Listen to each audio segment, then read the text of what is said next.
네, 목사님도 소개해 주셨지만 먼저 제 소개로 한번 시작을 해보고자 합니다. 저는 현재 안양 신일교회에서 전도사로 사역하고 있는 이요섭 전도사입니다. 아마 이 자리에 계신 분들 중에서 저를 잘 모르시는 분들도 계실 것 같아서 추가로 소개를 해드리면, 아까 담임 목사님이 얘기해 주신 것처럼 저는 시민교회에 나오시던 이병희 장로님과 박예랑 권사님의 아들이기도 합니다. 사실 제가 이 시민교회에 나오기 시작한 것은 24살 디모데 때부터였습니다. 그래서 저는 이 시민교회를 모교로 생각하고 있기는 하지만 사실 시민키즈라고 불리기에는 조금은 애매하다고 생각을 했었는데, 이렇게 초대해 주셔서 너무나 감사하고 또 영광스럽습니다. 비록 2년 전까지만 하더라도 저도 여러분들처럼 이 자리에서 청중으로 앉아서 훌륭한 목사님들의 설교를 들으면서 지냈습니다. 이제 이렇게 2년이 지나서 돌아와서 강당에서 성도님들 앞에서 말씀을 전하게 되니 하나님의 신비가 참 놀라운 것 같습니다. 이 시간 부족한 종이의 입을 통해서 전해지는 말씀이지만 살아계신 하나님의 말씀이 성도님들의 가슴 속에 새겨지기를 바라겠습니다. 오늘 본문에서 여호수아는 여리고성으로 정탐꾼을 보냅니다. 그런데 이 여호수아서를 읽으면서 제 머릿속에 떠오른 생각이 있었습니다. 과연 이 여리고성을 정말로 정탐할 필요가 있었을까라는 의문이 떠올랐습니다. 왜냐하면 여호수아 6장에서 여리고성을 함락시키실 때 하나님은 뛰어난 지략이나 전쟁을 통해서 그 성을 무너뜨리시지 않습니다. 오직 여리고성을 잠잠히 일주일 동안 13바퀴를 돌았을 때 그 성을 무너뜨리시는 기적을 일으키셨습니다. 그렇다면 오늘 본문에서 하나님은 무엇 때문에 정탐꾼들을 여리고성으로 보내셨을까요? 오늘 예배 시간을 통해서 이에 대해서 같이 알아가 보도록 하겠습니다. 하나님이 정탐꾼을 그 여리고성으로 보낸 첫 번째 이유는 바로 이스라엘 백성들에게 하나님의 구원을 선포하기 위함이었습니다. 정탐꾼들이 여리고성에 들어가서 가장 먼저 행한 것은 기생인 라합의 집에 들어가는 것이었습니다. 이들은 무엇 때문에 라합의 집으로 들어갔을까 생각을 해보았는데, 아마 이렇게 유추해 볼 수 있을 것입니다. 아마 기생의 집에는 많은 사람들이 오고 갔을 것입니다.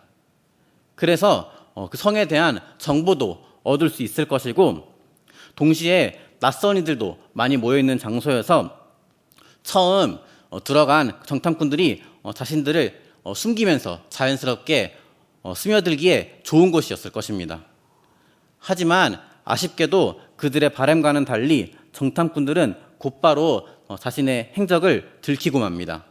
오늘 말씀 2절 3절에서 보시면 이스라엘에서 나온 정탐꾼들이 왔다는 소식이 이미 여리고 왕의 귀에 들어가게 됩니다.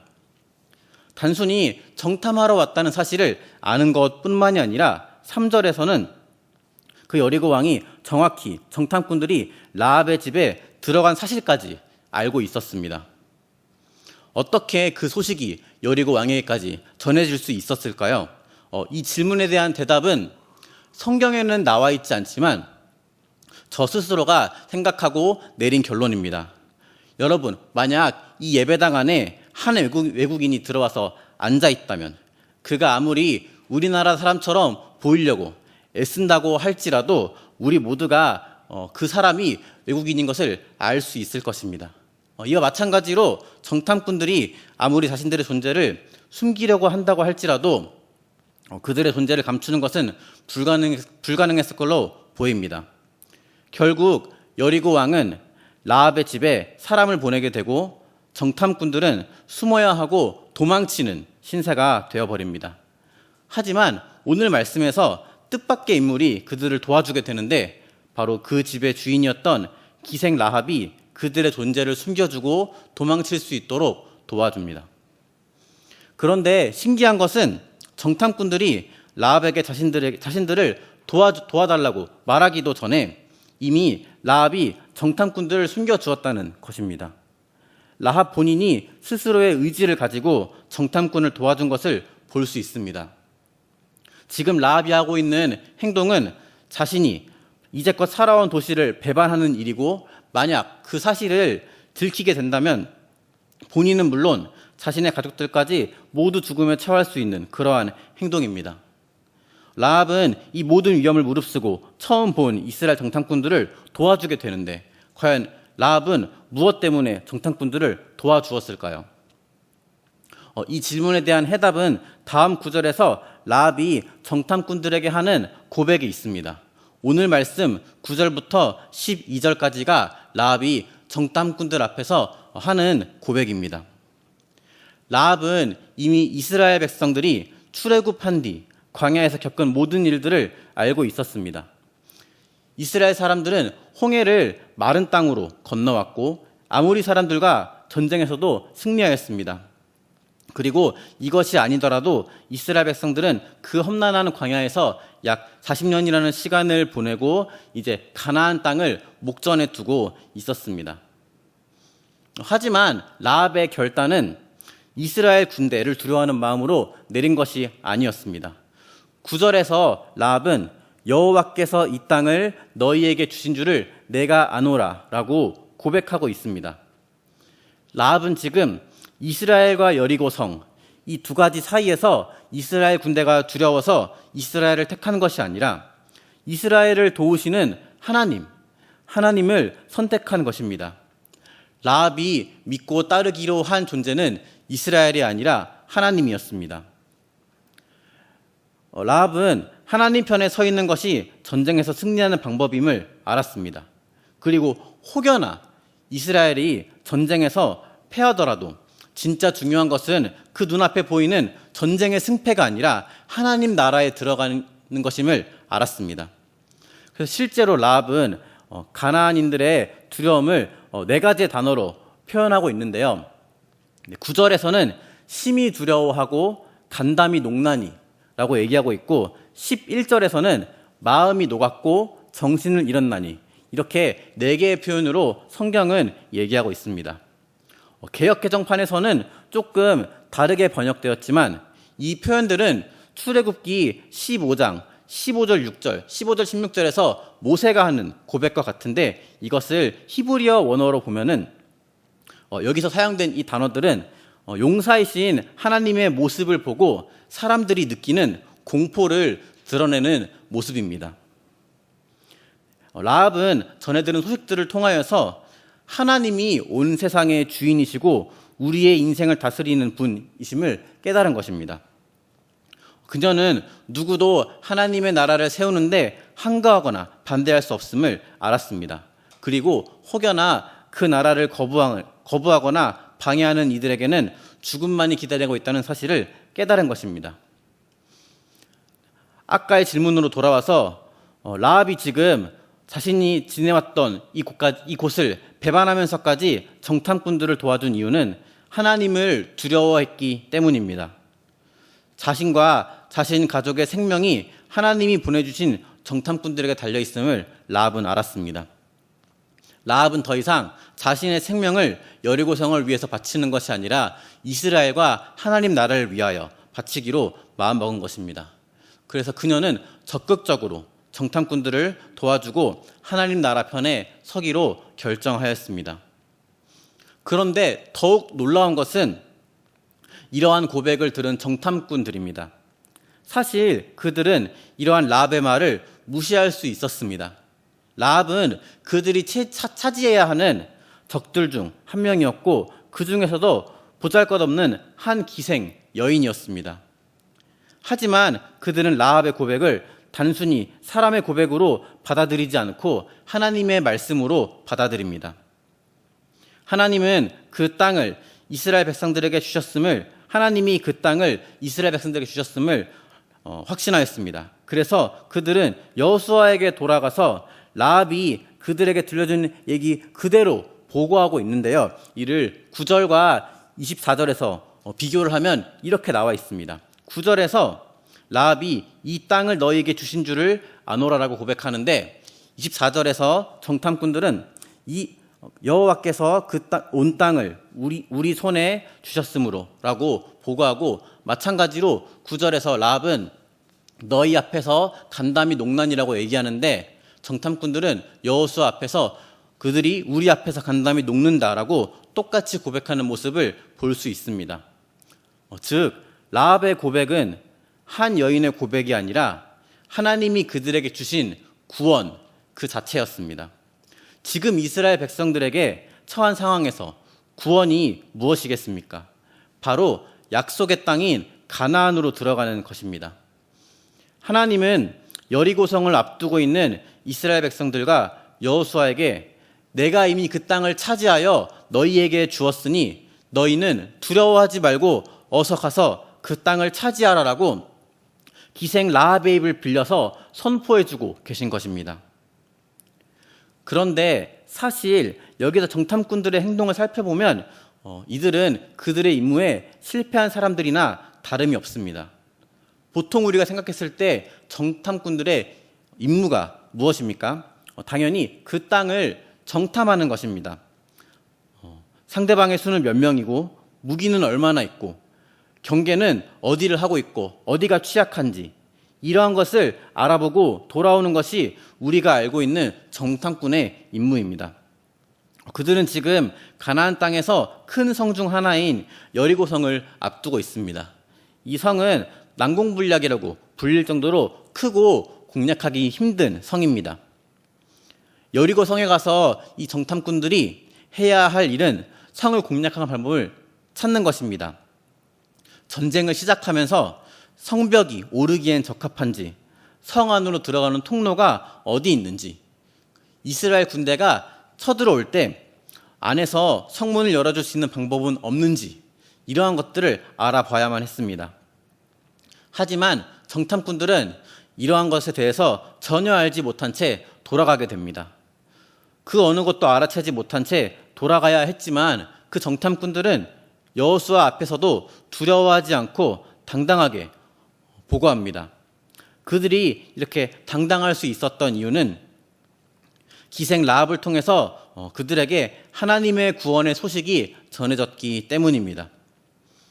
이렇게 하나님은 기생 라합의 입을 통해서 이스라엘 백성들에게 구원을 선포하십니다. 그 구원에 대한 확신을 주셨습니다.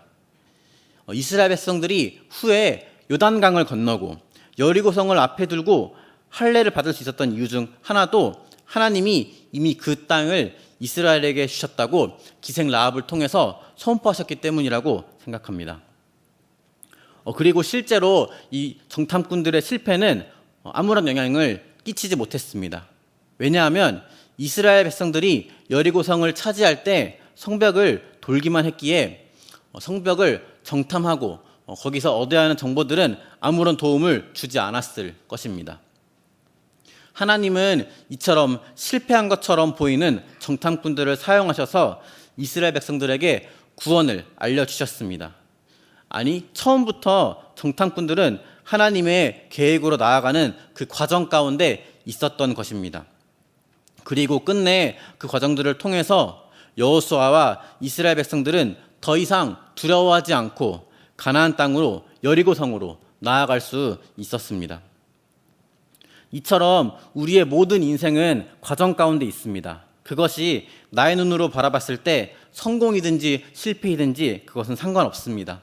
왜냐하면 하나님께서 이 모든 일을 주관하시고 하나님의 계획 아래 우리의 모두의 삶을 인도해 주고 계시기 때문입니다.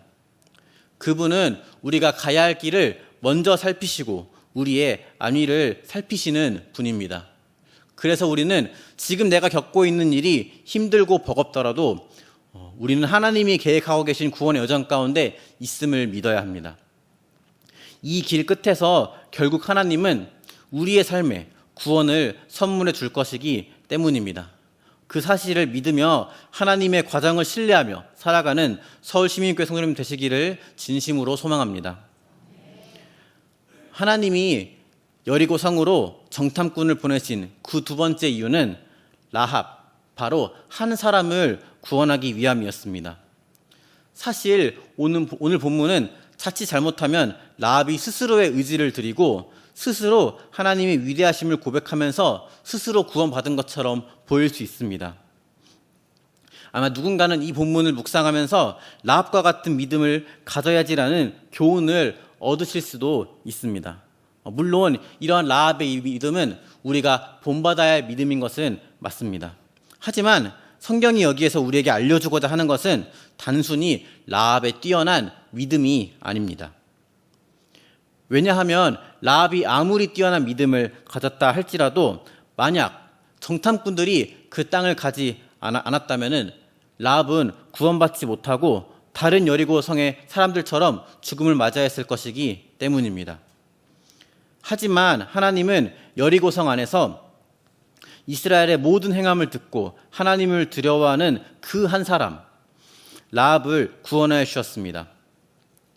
하지만 그 구원하여 주기 위해서 라합을 그냥 여리고성에서 나와서 이스라엘 진영으로 오게 할 수는 없으셨습니다. 그래서 그 한 사람을 구원하기 위하여서 정탐꾼을 그 땅 가운데로 보내십니다.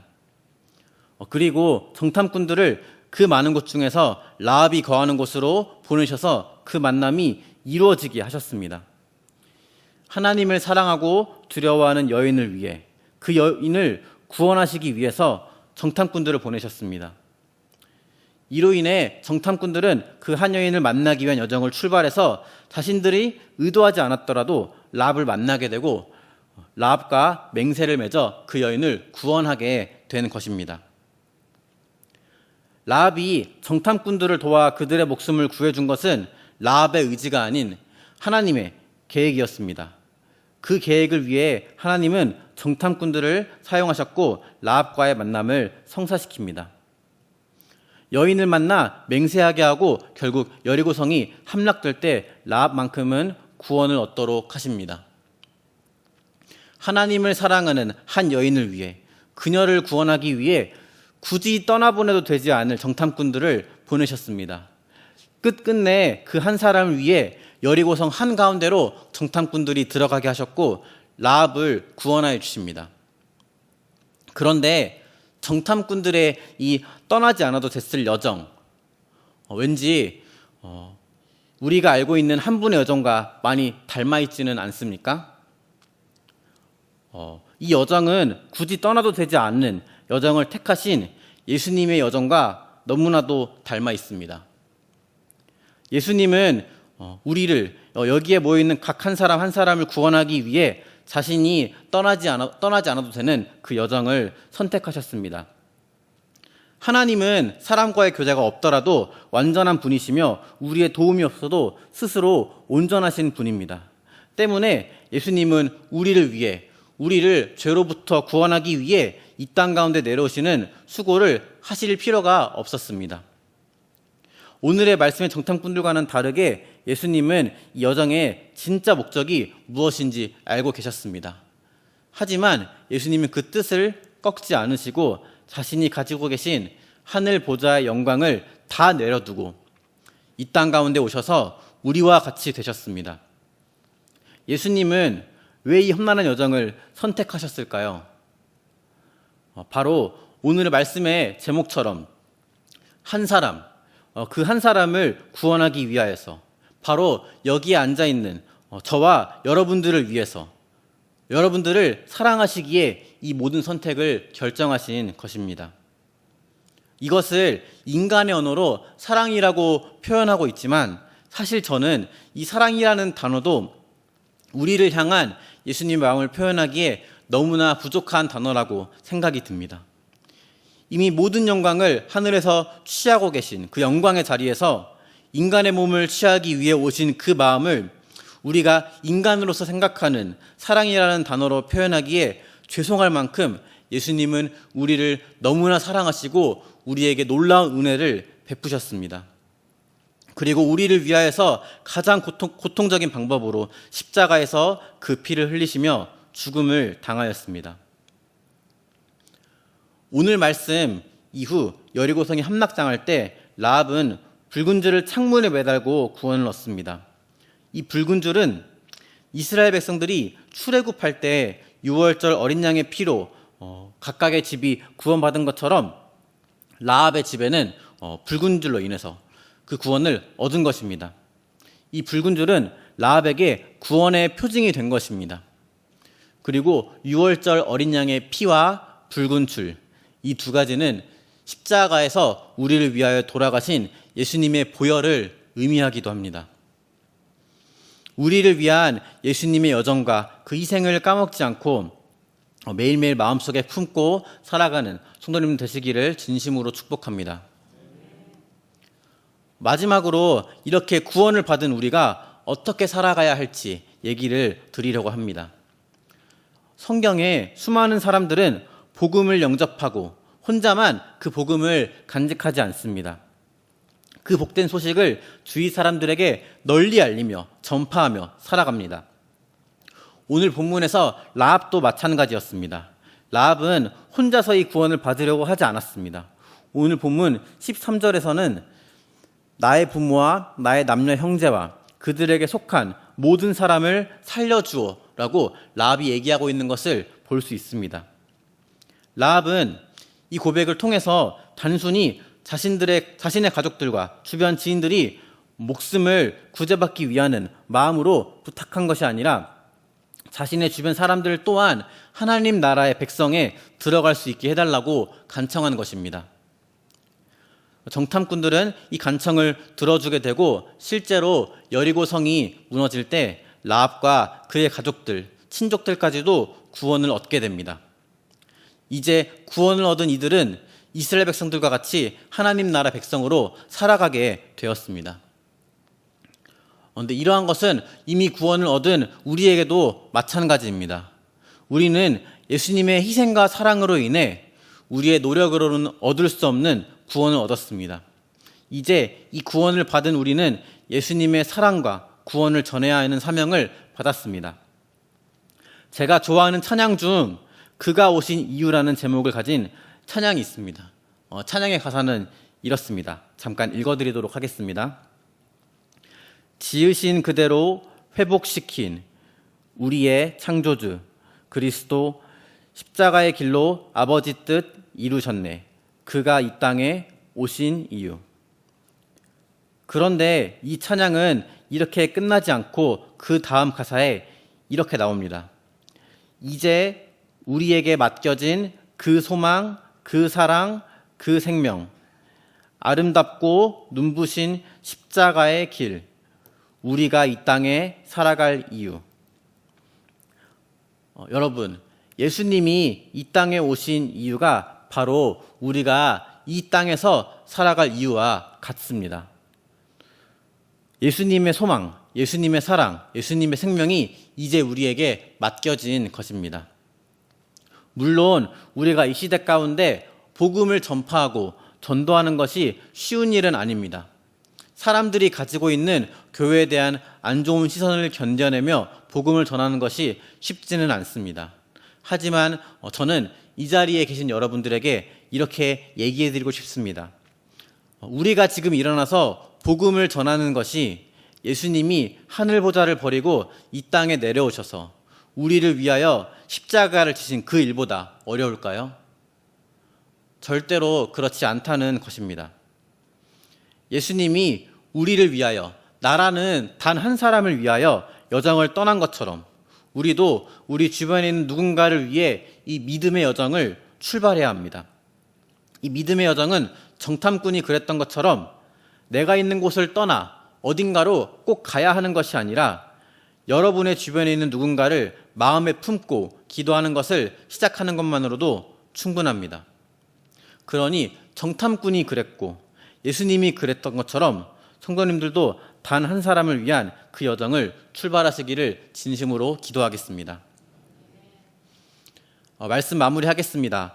하나님은 이스라엘을 구원하기 위해서 그리고 라합을 구원하기 위해서 굳이 보내지 않아도 되는 정탐꾼을 여리고성 한가운데로 보내셨습니다. 그리고 예수님은 우리를 위해서 굳이 시작하지 않으셔도 될 여정을 시작하셨습니다. 이제 약 2주가 지나면 크리스마스가 다가오는데 이 크리스마스가 바로 우리를 위해 예수님이 여정을 시작하신 그 날입니다.